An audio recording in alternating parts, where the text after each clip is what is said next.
Friends, आपका बहुत बहुत स्वागत है मेरे इस यूट्यूब चैनल में एग्ज़ाम की तैयारी में, जहां पर आज हम हिंदी से रिलेटेड कुछ क्वेश्चन देखेंगे। आई होप आपको पसंद आएगा। चलिए शुरू करते हैं। जहां पर हमारा क्वेश्चन है, जब संसार की असारता का अनुभव होने पर हृदय में तत्व ज्ञान या वैराग्य भावना जागृत हो जाती है। तो देखिए, जब आपसे तत्व ज्ञान या वैराग्य भावना की बात करें, उस समय हमारे मन में जो रस की उत्पत्ति होती है वो है शांत रस, और इसका जो स्थायी भाव होता है वो होता है निर्वेद या सम। ठीक है, अगर यहीं पर बात कहता कि हमारे मन में जिसे देखकर उत्साह का भाव जागृत हो जाए, तो उस समय उस रस की उत्पत्ति होती वो है वीर रस, और उत्साह इसका क्या है, स्थायी भाव। अगर यही क्वेश्चन कहता कि अगर हमारे हृदय में घृणा का भाव जागृत हो, तो उस समय किस रस की निष्पत्ति होती, तो वो है भीभत्स रस। भीभत्स का स्थायी भाव होता है जुगुप्सा या घृणा। आइए नेक्स्ट क्वेश्चन की तरफ चलते हैं। नेक्स्ट क्वेश्चन है, गैर उपसर्ग का अर्थ बताइए। तो देखो, उपसर्ग क्या होता है, ऐसे शब्दांश जो शब्दों के पहले लग जाए और अर्थ बदल दें। ठीक है, तो वो क्या कहलाते हैं, उपसर्ग। प्रत्यय ठीक इसका उल्टा होता है। अब यहाँ पर कहा गया है कि गैर उपसर्ग का अर्थ बताइए। तो देखिए, फॉर एग्जांपल हम देखते हैं एक उदाहरण, गैर जिम्मेदार। गैर जिम्मेदार यानी जिससे किसी प्रकार की कोई जिम्मेदारी ना हो, नकारात्मक भाव निकल रहा है यहाँ से, अर्थात गैर उपसर्ग का अर्थ होता है निषेध। अगर आपसे कहता कि बा उपसर्ग का अर्थ बताइए, क्या होता है बा उपसर्ग का, तो बा उपसर्ग जैसे हमने कहा बा इज्जत, यानी इज्जत के साथ, तो बा उपसर्ग का अर्थ क्या होता, सहित। ठीक है, फॉर एग्जाम्पल हम कहते श्रेष्ठ, हमने जैसे कहा अधिनायक। अधिनायक यानी नायकों में श्रेष्ठ, नायकों में श्रेष्ठ, तो अधि। तो अगर क्वेश्चन आता कि अधि उपसर्ग का अर्थ क्या है, तो हम कहते हैं अधि उपसर्ग का अर्थ है श्रेष्ठ। आइए नेक्स्ट क्वेश्चन की तरफ चलते हैं। नेक्स्ट क्वेश्चन है, उपाध्यक्ष में कौन सा उपसर्ग है। तो उपाध्यक्ष में देखिए उपधन अध्यक्ष, तो उपाध्यक्ष में कौन सा उपसर्ग है, उप। नेक्स्ट क्वेश्चन है हमारा, तद्भव शब्द का चयन कीजिए। देखिए, दो तरीके के शब्द होते हैं, एक तो होता है तत्सम और एक होता है हमारा तद्भव। तत्सम क्या होते हैं, देखो सम आपको याद रखने के लिए हम बता रहे हैं। सम मतलब समान रूप से। ठीक है, समान रूप से, संस्कृत से ज्यों के त्यों ले लिए गए हों। ठीक है, और यहीं हम तद्भव की बात करें, यानी भाव बदल दिया गया हो। ठीक है, आप याद रख सकते हो इस तरीके से, सम यानी समान, भाव यानी बदलना, भाव बदलकर। तो देखिए, यहाँ पर हम कुछ बात करते हैं तत्सम की। तत्सम शब्द और तद्भव शब्द, इसका वैसे राइट आंसर तो होगा कपूर। देखिए, कपूर हमारा तद्भव शब्द है, जिसका तत्सम होता है कर्पूर। कटुक तत्सम शब्द है, जिसका तद्भव होता है कड़वा। कृष्ण तत्सम शब्द है, जिसका तद्भव होता है कान्हा। और कर्म हमारा तत्सम शब्द है, जिसका तद्भव रूप होता है काम। आइए नेक्स्ट क्वेश्चन की तरफ चलते हैं। नेक्स्ट क्वेश्चन कह रहा है, निम्नलिखित तत्सम तद्भव में से कौन सा विकल्प शुद्ध है। शुद्ध बताने में, तो देखिए शुद्ध है वर्तिका, क्योंकि वर्तिका का अर्थ होता है बाती। वर्तिका हमारा तत्सम शब्द है और जिसका तद्भव है बाती। आइए नेक्स्ट क्वेश्चन कहता है, किस शब्द की रचना प्रत्यय से हुई है। देखिए, प्रत्यय मतलब होता है ये उपसर्ग का ठीक उल्टा होता है। उपसर्ग में शब्द आदि यानी शुरू में लगते हैं, और प्रत्यय में जो शब्दांश है वो अंत में लगते हैं और शब्द का अर्थ बदल देते हैं। ठीक है, जैसे यहाँ पर है अभियोग, तो देखिए ये कैसे बना है, अभि प्लस योग। अभी उपसर्ग है, अपमान की बात करते हैं, तो अपमान कैसे बना है, अप प्लस मान। अपमान, अप क्या है, एक उपसर्ग शब्द है। व्यायाम की बात करें तो व्यय प्लस आयाम। ठीक है, तो व्यय भी हमारा एक उपसर्ग शब्द है, तो इसका राइट आंसर होगा इनमें से कोई नहीं। नेक्स्ट क्वेश्चन है, जटिल में प्रत्यय। प्रत्यय के बारे में हम फिर से पढ़ चुके हैं एक बार कि जो शब्द के पीछे लगे। देखिए जटिल में प्रत्यय क्या है, इल, जट प्लस इल, जटिल। आइए नेक्स्ट क्वेश्चन देखते हैं। दीर्घ स्वरों का समूह। देखो दो प्रकार के स्वर होते हैं, एक तो होता है दीर्घ और एक होता है लघु। ठीक है, दीर्घ स्वर जैसे हमारे क्या हो गए, आ, ई, उ, ए, ये क्या है, दीर्घ स्वर। ठीक है, और लघु जैसे आ, ई, उ। ठीक है, आइए नेक्स्ट क्वेश्चन देखते हैं। गा में र की मात्रा लगने पर क्या बनता है, ड्रॉप। ठीक है, नेक्स्ट क्वेश्चन। निम्नलिखित विकल्पों में से किसी एक की वर्तनी शुद्ध है, चयन कीजिए। तो देखिए यहाँ पर गोपनीय छोटी ई की मात्रा लगा दी, जो कि हमारा क्या हो गया, गलत। इसमें देखिए आधा पा और या लगा दिया, ये भी गलत। इसमें गोपनीय कर दिया, जो भी गलत है। और इसका राइट आंसर क्या होगा, गोपनीय। Next question. निम्नलिखित विकल्पों में से अशुद्ध वाक्य का चयन कीजिए। अशुद्ध जो गलत है, अशुद्ध। देखिए पहला ऑप्शन है, वहाँ जाने से तुम्हें क्या लाभ प्राप्त होगा। तो देखो लाभ होगा, प्राप्त एक अलग से शब्द जोड़ दिया है, जिसके कारण हमारा राइट आंसर यही होगा। प्रेमचंद ने पर्याप्त संख्या में कहानी और उपन्यास लिखे, ये राइट है। तुम्हें पग पग पर कांटे मिलेंगे, ये भी सही है। अपने माता पिता की सेवा करनी चाहिए, ये भी सही है। अशुद्ध रूप से देखा जाए तो यहाँ पर प्राप्त शब्द जोड़ा गया है, जिससे हमारा 12वें का राइट आंसर ए हो जाता है। आइए नेक्स्ट क्वेश्चन देखते हैं। निम्नलिखित में से विस्मयादि बोधक वाक्य चुनिए। विस्मयादि बोधक वाक्य क्या होते हैं, तो जैसे हमने कहा कि ऐसे वाक्य जिनको देखकर हमारे मन में क्या हो, आश्चर्य, घृणा, क्रोध, शोक आदि के भाव जागृत हो जाते हैं, तो वो क्या होते हैं, विस्मयादि बोधक वाक्य कहलाते हैं। जैसे यहाँ पर है, परिवर्तन प्रकृति का अटल नियम है, ये विस्मयादि बोधक वाक्य नहीं है। आजकल वह एक भव्य इमारत का निर्माण कर रहा है, ये भी नहीं है। कितना रमणीक दृश्य है, हमारे मन में इसको पढ़ने से एक आश्चर्य का भाव जागृत हो रहा है, जिसके कारण इसका राइट आंसर ये होगा, कितना रमणीक दृश्य है। नेक्स्ट क्वेश्चन की तरफ चलते हैं। विलोम शब्द का चयन कीजिए। तो विलोम शब्द, झोपड़ी का विलोम क्या होता है, महल। क्वेश्चन को समझेंगे अच्छे से। झोपड़ी में रहने वाले के स्वप्न देखते हैं, तो झोपड़ी में रहने वाले महल के स्वप्न देखते हैं। नेक्स्ट क्वेश्चन, अल्प का विलोम बताना। देखिए अल्प का मतलब होता है थोड़ा, कम, न्यून। तो देखिए यहाँ पे न्यून का भी अर्थ अल्प ही होता है, कम भी का भी अर्थ अल्प ही होता है, थोड़ा भी वही अर्थ निकाल रहा है। लेकिन अल्प का विलोम क्या होगा, अल्प का विलोम होगा अधिक। ठीक है, तो इसका राइट आंसर होगा इनमें से कोई नहीं। नेक्स्ट क्वेश्चन कह रहा है कि निम्नलिखित विकल्पों में से जो शब्द योग में मिल रहे हैं उनका सही अर्थ भेद बताना। जैसे बास, इस ऑप्शन को थोड़ा सा आप करेक्ट कर लीजिएगा, ये है बास और वास। तो देखिए इसका अर्थ होता है निवास, रहना, और ये वास एक गंध के लिए यूज किया जाता है, तो इसका राइट आंसर होगा गंध या निवास। नेक्स्ट क्वेश्चन, सर्वनाम के कितने भेद हैं। तो देखिए सर्वनाम के कितने भेद हैं, 6। थोड़ा इसके बारे में डिटेल से समझते हैं। जैसे हमारा पहला है पुरुषवाचक सर्वनाम।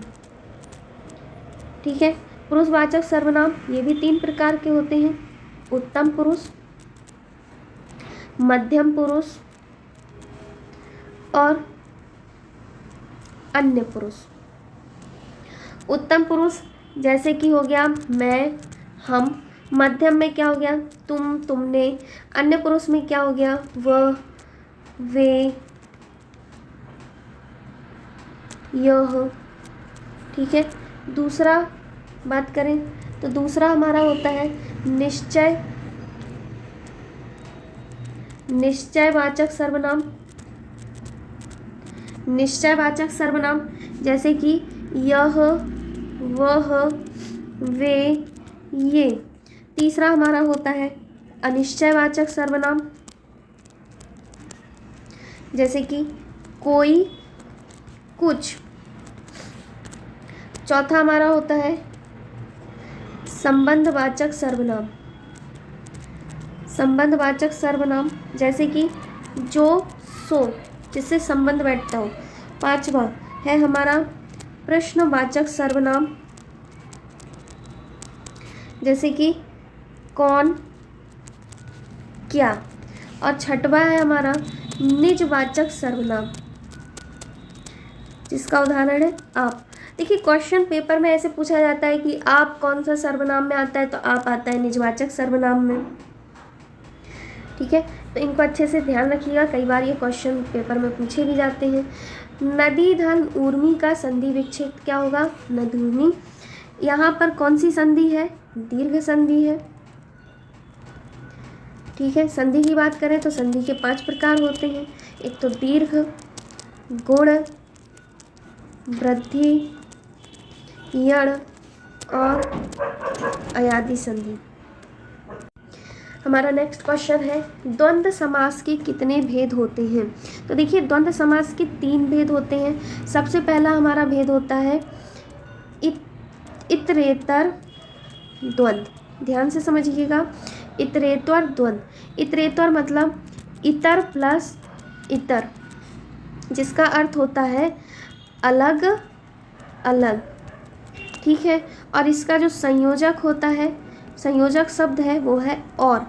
उदाहरण के लिए जैसे हम कहते हैं माता पिता, तो इसका जब समास विग्रह होगा तो वो क्या होगा, माता और पिता। ठीक है, दूसरा एग्जाम्पल देखते हैं, दूसरा भेद देखते हैं। दूसरा भेद है हमारा समाहार द्वंद्व। समाहार द्वंद्व यानी जिसका अर्थ है समस्त पद समूह का बोध कराए, समस्त पद समूह का बोध कराए। फॉर एग्जाम्पल जैसे हमने कहा 25, 25 क्या होता है, जैसे 5 और 20 का समाहार। ठीक है, इनमें लास्ट में का समाहार संयोजक शब्द लगता है और ये समाहार द्वंद्व का उदाहरण है। तीसरा इसका भेद है, तीसरा हमारा इसका भेद है विकल्प द्वंद्व। क्या है, विकल्प द्वंद्व।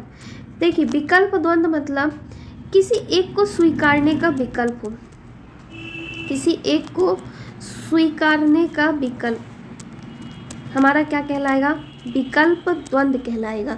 जैसे हमने कहा सुख और दुख, अब हमने कहा इसका समास विग्रह कीजिए, तो आपने कहा सुख या दुख, तो मतलब इन दोनों में से एक विकल्प का भाव आ गया, विकल्प आ गया, तो वो विकल्प द्वंद्व समास का उदाहरण है। आइए नेक्स्ट क्वेश्चन देखते हैं। नेक्स्ट क्वेश्चन कहता है निम्न विकल्पों में से कौन सा एक विकल्प कर्मधारय समास का उदाहरण नहीं है। तो देखिए जो उदाहरण नहीं है वो राइट आंसर क्या है, पंजाब। पंजाब बहुब्रीहि समास का उदाहरण है, जिसका अर्थ होता है 5 नदियों का क्षेत्र। वैसे अर्थ इसका ये होता है, लेकिन एक नया अर्थ बहुब्री का क्या होता है, बहुब्री की परिभाषा ये होती कि कोई नया अर्थ निकले। तो 5 नदियों का क्षेत्र मतलब पंजाब क्या है, एक प्रकार का राज्य है।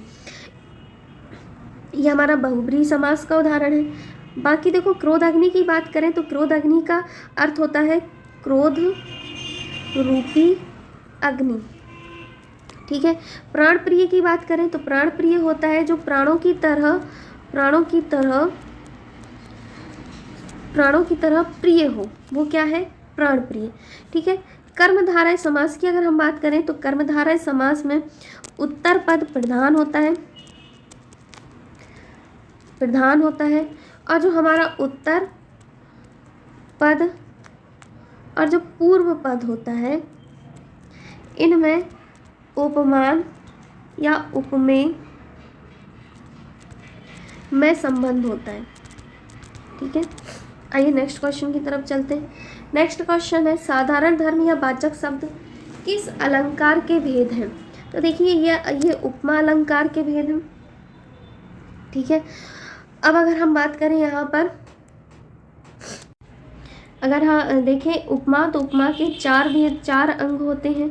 ठीक है, पहला है हमारा उपमेय। उपमेय मतलब होता है जिसकी उपमा दी जाए। अभी एक एग्जांपल से हम समझेंगे, जिसकी उपमा दी जाए। ठीक है। दूसरा हमारा होता है उपमान। उपमान मतलब जिससे उपमा दी जाए, वो क्या है? उपमान है। तीसरा है हमारा साधारण धर्म। उपमेय व उपमान में जो उभयनिष्ठ होता है, उभयनिष्ठ जो गुण होता है वो क्या है? साधारण धर्म है। और अगर हम बात करें वाचक शब्द, चौथा हमारा क्या है? वाचक। 4 अंग होते हैं ना, तो वाचक शब्द जो उपमेय और उपमान में, उपमेय व उपमान में समानता बताने के लिए प्रयोग किए जाएं, जो समानता को बताएं।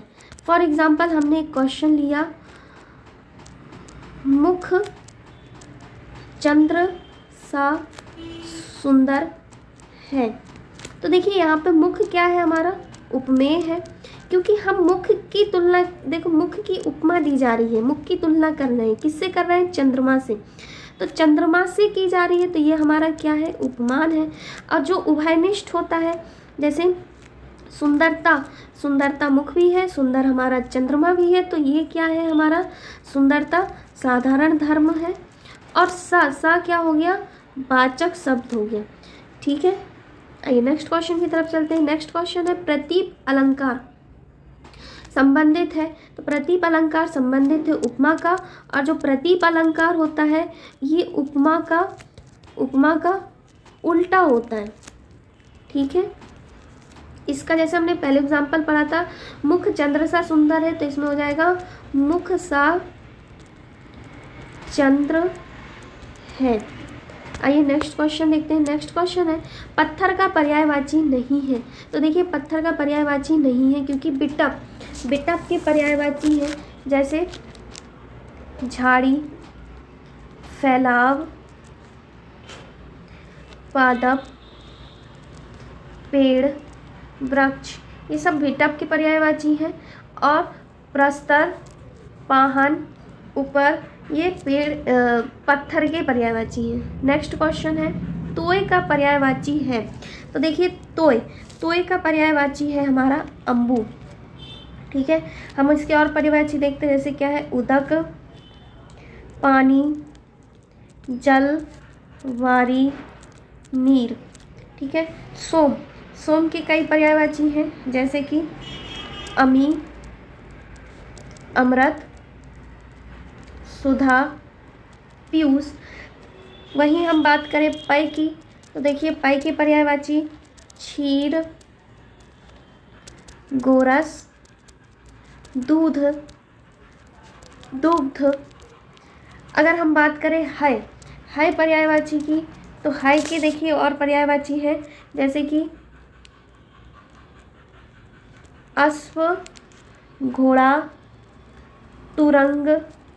ठीक है, आइए नेक्स्ट क्वेश्चन की तरफ चलते हैं। नेक्स्ट क्वेश्चन है दाल ना गलना मुहावरे का अर्थ है। सबसे पहले तो हम देखते हैं मुहावरा क्या होता है।